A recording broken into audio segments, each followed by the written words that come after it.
자, 오늘 저희와 함께 역사상 가장 치열했던 지적 전투, 그 링 위로 한번 올라가 보시죠. 네, 지적 데스매치라니 좀 과격하게 들리시나요? 하지만 정말 딱 맞는 표현입니다. 수많은 사상들이 서로 그냥 경쟁하는 수준이 아니라 말 그대로 살아남기 위해 싸웠던 중국 역사의 한 시기를 가리키는 말이거든요. 바로 백가쟁명이라고 불리는 시대인데요. 말 그대로 100개의 학파가 다툰다는 뜻이죠. 수많은 철학 학파들이 중국의 미래를 누가 차지할 것인가를 놓고 정말 자유롭게 그리고 치열하게 맞붙었던 그야말로 사상의 빅뱅 같은 시기였습니다. 자, 그럼 도대체 왜 이런 엄청난 사상들의 충돌이 벌어졌을까요? 그 혼돈의 링이 어떻게 만들어졌는지 지금부터 한번 파고 들어보겠습니다. 배경은 이렇습니다. 기존에 있던 주나라의 봉건 질서가 완전히 무너져 내린 거예요. 사회는 극심한 혼란에 빠졌고 잔혹한 전쟁이 끊이지 않았죠. 가치관도 완전히 붕괴됐고요. 이런 아수라장 속에서 사상가들은 도대체 어떻게 새로운 세상을 만들 것인가? 이런 근본적인 질문을 던질 수밖에 없었던 겁니다. 그러니까 이게 딱 맞아떨어진 거죠. 첫째, 군주들은 자기 나라를 강하게 만들고 다른 나라를 정복하기 위해 새로운 이데올로기, 새로운 인재가 절실히 필요했어요. 둘째, 철기 같은 새로운 기술이 등장하고 사회 경제적으로 큰 변화가 생기면서 낡은 귀족 사회가 흔들렸죠. 마지막으로 기존의 권위가 약해지니까 학자들은 눈치 보지 않고 자기 생각을 자유롭게 펼칠 수 있게 된 겁니다. 이 세 가지가 합쳐져서 그야말로 새로운 철학들을 위한 궁극의 전쟁터, 즉 퍼펙트 스톰이 만들어진 셈입니다. 자, 그럼 이제 본격적으로 이 지적 데스매치의 주요 선수들을 만나볼 시간입니다. 세상을 구하겠다는 목표는 같았지만 그 방법은 완전히 달랐던 4명의 헤비급 주자들, 지금 바로 소개합니다. 첫 번째 주자, 바로 유가입니다.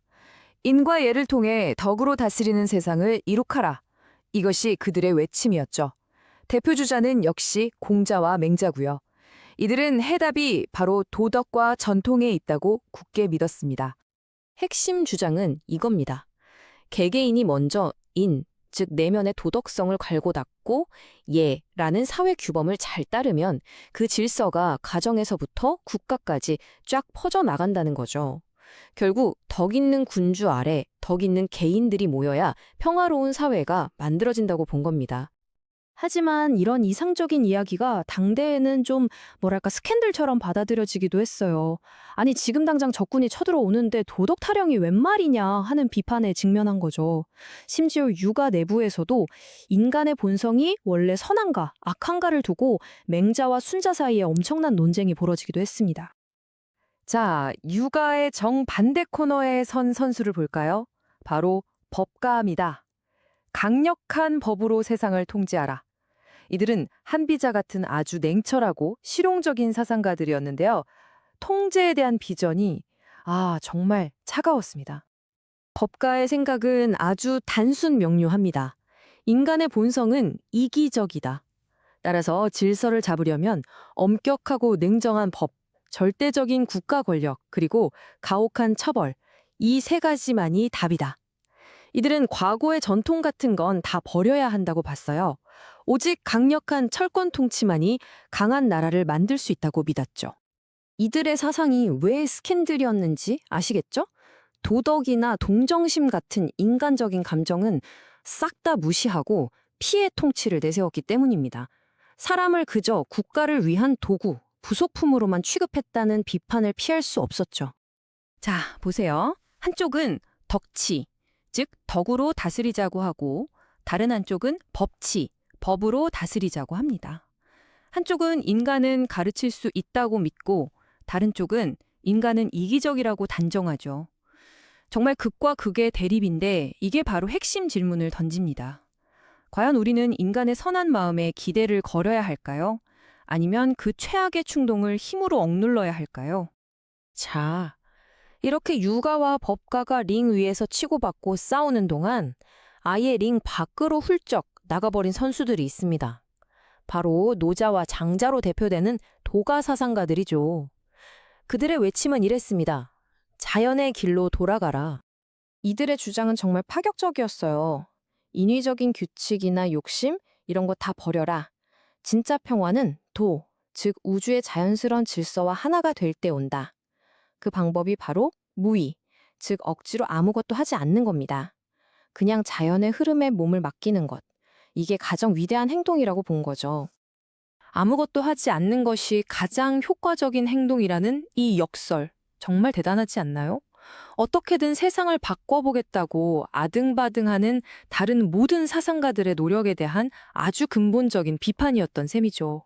그러니까 정치에 대한 이런 쿨한 무관심 자체가 당대에는 엄청난 스캔들이었습니다.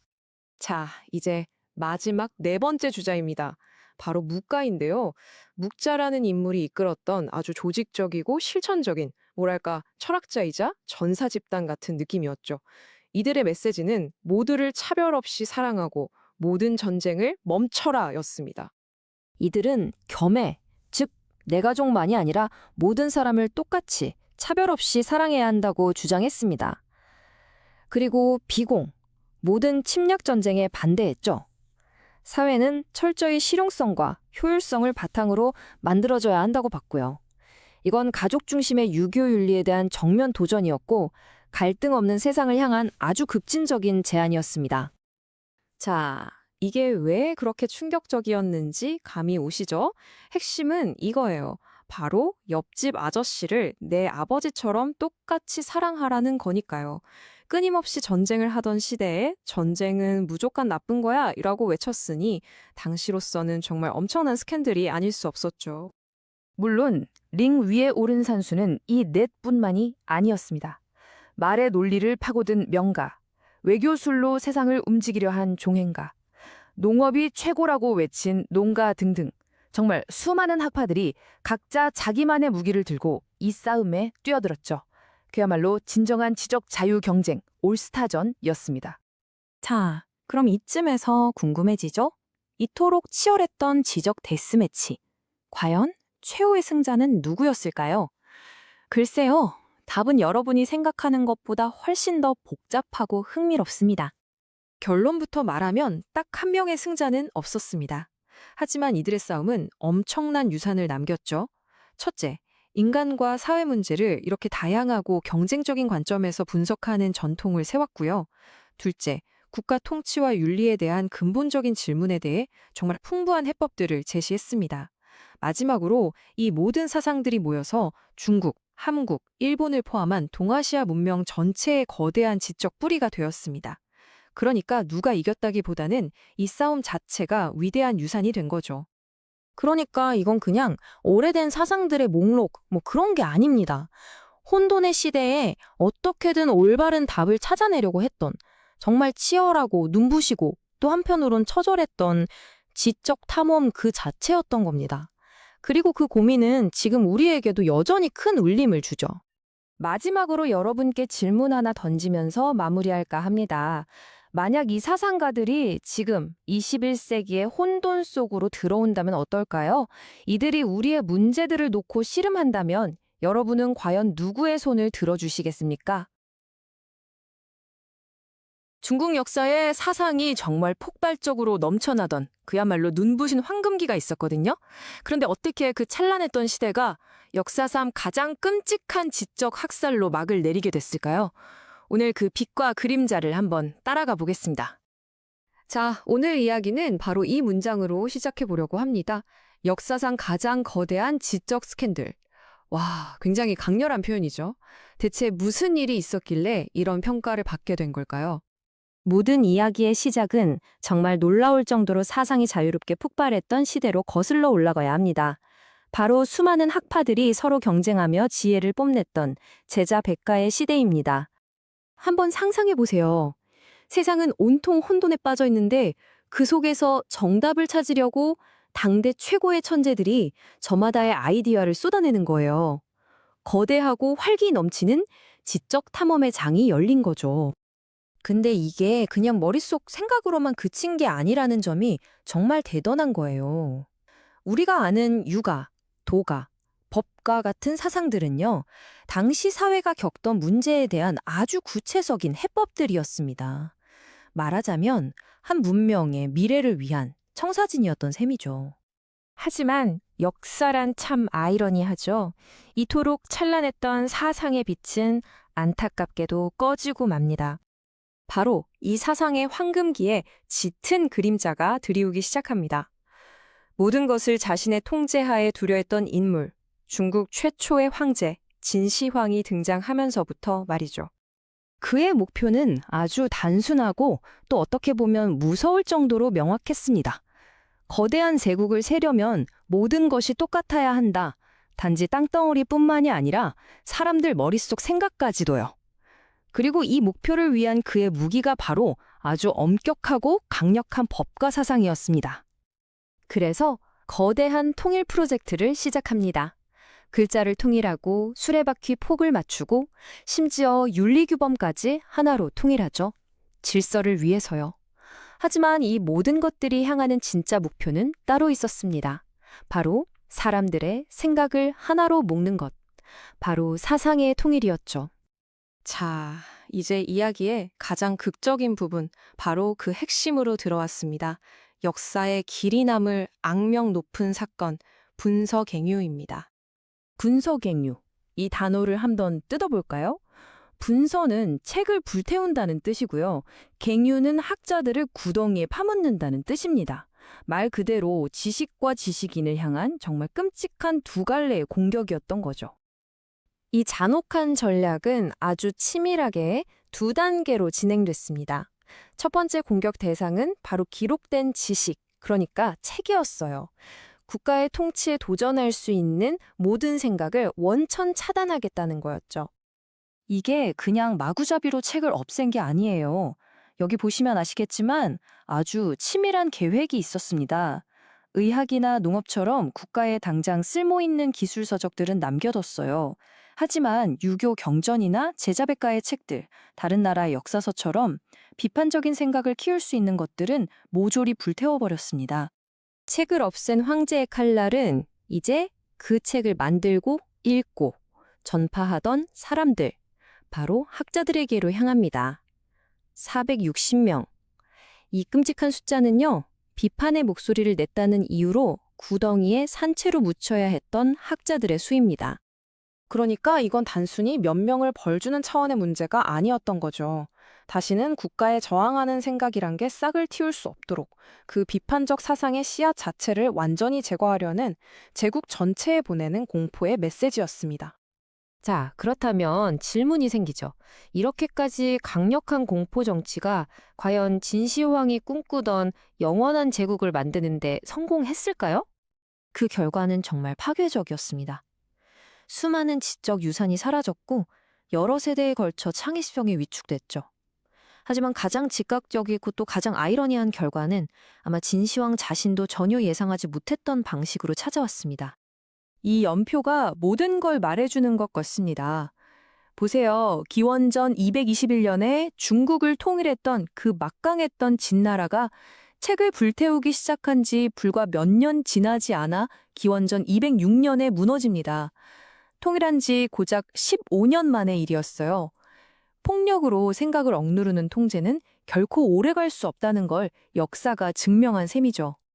이 분서갱유의 비극이 오늘날 우리에게도 여전히 중요한 이유는 아주 명확합니다. 국가가 나서서 지식을 통제하고 사상을 억압하려고 할 때 어떤 끔찍한 결과가 초래되는지 시대를 뛰어넘어 우리에게 보내는 가장 강력하고 생생한 경고이기 때문입니다. 그래서 마지막 질문은 바로 우리에게 남겨집니다. 이 끔찍한 역사가 다시는 반복되지 않도록 하기 위해서 우리는 과연 지적 자유를 어떻게 지켜내야 할까요? 자, 오늘은 역사상 가장 극적이었던 지적 부흥과 또 그 몰락에 대한 이야기를 해볼까 합니다.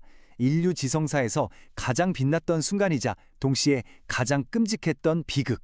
네, 바로 그 스캔들 속으로 지금 들어가 보시죠. 사상이 무기가 돼서 서로 전쟁을 벌인다면 과연 어떻게 될까요? 이게 바로 오늘 우리가 던질 질문입니다. 자, 지금부터 고대 중국으로 한번 떠나보겠습니다. 수많은 생각들이 그야말로 목숨을 걸고 싸웠던 거대한 지적 전투토로 말이죠. 오늘 이야기의 핵심은 바로 이겁니다. 한 시대는 사상의 빅뱅이라고 불릴 정도로 엄청난 지적 자유가 폭발했는데 바로 다음 시대는 사상의 대학살이라고 불릴 만큼 그 모든 게 잔인하게 짓밟혔다는 거죠.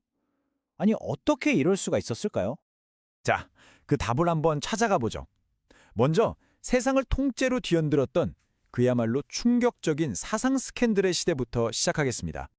바로 백가쟁명이라는 시대인데요. 글자 그대로 100개의 학파가 제 목소리를 내며 싸운다는 뜻입니다. 정말 말 그대로 혼돈의 시대가 낳은 거대한 지적 데스매치였던 거죠. 아니 근데 어떻게 이런 엄청난 지적 폭발이 가능했을까요? 여기에는 정말 완벽한 조건들이 맞아떨어졌습니다. 뭐랄까 퍼펙트 스톰 같았다고 할까요? 정치는 혼란스러웠죠. 사회는 격변하고 있었죠. 기존의 권위는 다 무너졌죠. 그리고 결정적으로 나라의 군주들이 살아남기 위해 새로운 사상을 절박하게 찾고 있었어요. 바로 이 네 가지가 만나서 기적 같은 시대를 만들어낸 겁니다. 자, 그럼 이 엄청난 데스매치에 출전했던 주요 선수들을 한번 만나볼까요? 저마다 내가 세상을 구하겠다고 나선 쟁쟁한 경쟁자들이었습니다. 육아는 도덕, 도가는 자연, 법가는 법, 그리고 묵가는 사랑으로 세상을 구하겠다고 나섰어요. 목표는 다들 그럴듯하죠. 근데 진짜 재밌는 건 바로 저기 스캔들 포인트라고 적힌 부분입니다. 아니, 저런 생각을 어떻게 했지? 싶을 정도로 당시로서는 정말 충격적이고 급진적인 주장들이었거든요. 한번 쭉 보세요. 대단하죠? 이 수많은 경쟁자들 중에서 특히 법가의 목소리는 아주 단순하고 그래서 더 강력했습니다. 인간의 착한 마음? 그런 거 믿지 마라. 오직 강력한 통제만이 답이다. 바로 이거였죠. 그리고 이 무서운 아이디어가 결국 최후의 승자가 될 거라는 건 이때는 정말 아무도 상상하지 못했습니다. 이렇게 정말 활기 넘치던 지적 축제의 시대는요, 곧 끝이 납니다. 단 한 명의 승자가 나타나서 이 모든 논쟁을 그냥 없애버리기로 마음먹었기 때문이죠. 그 결과는 정말 끔찍했습니다. 네, 그 주인공은 바로 중국 최초의 황제 진시황입니다. 그는 생각했죠. 이 거대한 제국을 유지하려면 딱 한 가지의 생각만 있어야 한다. 바로 모든 것을 통제하는 철학 말입니다. 자, 이 타임라인을 한번 보세요. 아주 간단합니다. 수백 년 동안의 피비린내라는 전쟁 시대가 있었고요. 그 혼돈 속에서 진나라가 가장 무자비하고 효율적인 법과 사상을 무기로 삼아 일어섭니다. 그리고 마침내 기원전 221년 중국을 통일하면서 이 기나긴 전쟁과 함께 사상들의 전쟁도 끝내버리죠. 그러니까 이들의 논리는 아주 단순했어요. 절대적인 통제를 하려면 생각도 딱 하나여야 한다는 겁니다. 여러 가지 목소리가 나오는 것 자체가 황제에게는 위협이었던 거죠. 다른 모든 생각은 그냥 싹을 잘라버려야 할 위험 요소일 뿐이었습니다. 그리고 그 결정이 바로 역사의 분서갱유라는 끔찍한 이름으로 남게 된 사건으로 이어집니다. 말 그대로 책을 불태우고 분서, 선비들을 구덩이에 파묻어 죽였다. 갱유라는 뜻이죠. 이건 정말 치밀하게 계획된 2단계짜리 지식 말살 작전이었습니다. 1단계, 분서. 농사나 의학에 관련된, 그러니까 쓸모 있는 책만 빼고 모든 사상과 역사에 관한 책들을 싹 다 불태워버립니다. 생각의 씨앗 자체를 없애겠다는 거죠. 그리고 2단계, 갱유. 황제에게 쓴소리를 하거나 금지된 책을 몰래 숨긴 학자들을 그냥 산채로 묻어버립니다. 기록에 따르면 이때 희생된 학자가 자그마치 460명이 넘는다고 합니다. 460명! 이건 그냥 숫자가 아닙니다. 한 시대의 지성, 그 자체가 통째로 생매장당했다는 뜻이죠. 그래서 우리가 뭘 잃었을까요? 일단 수많은 철학 학파들의 책들이 영원히 사라졌습니다.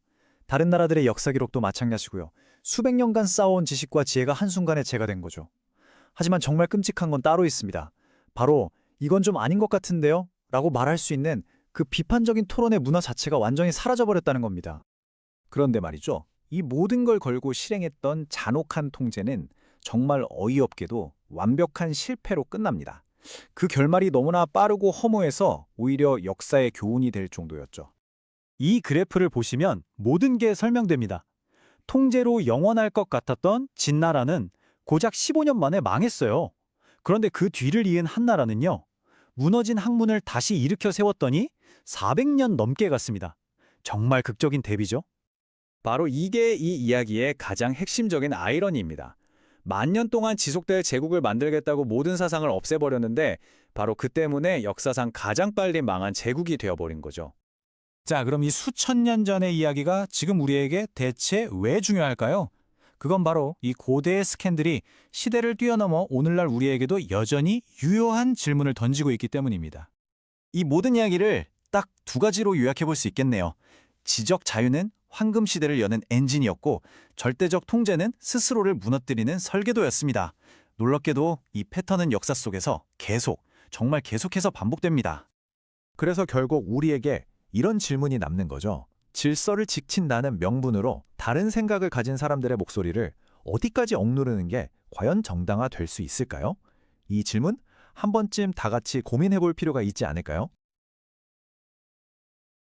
역사상 가장 위대한 창조자이자 동시에 가장 무자비한 폭군으로 불리는 한 남자가 있습니다.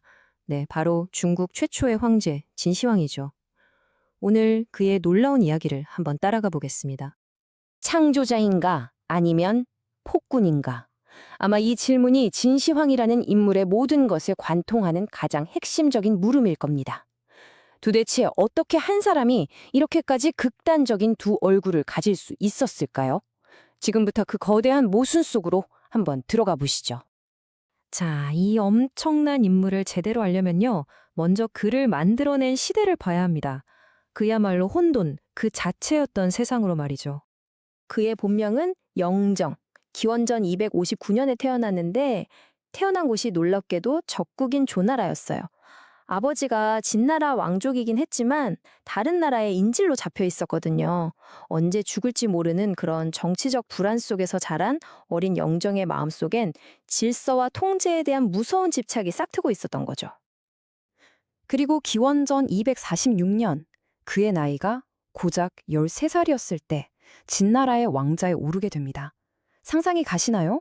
거대한 나라의 운명이 이제 막 10대가 된 소년의 어깨에 고스란히 얹어진 겁니다. 자, 왕이 된 이 소년은 이제 자신의 왕국을 역사상 그 누구도 보지 못했던 거대한 제국으로 바꾸기 시작합니다. 그 과정은요, 정말 이제 폭풍 같았어요. 이 정복 속도를 좀 보세요. 정말 숨이 막힐 정도입니다.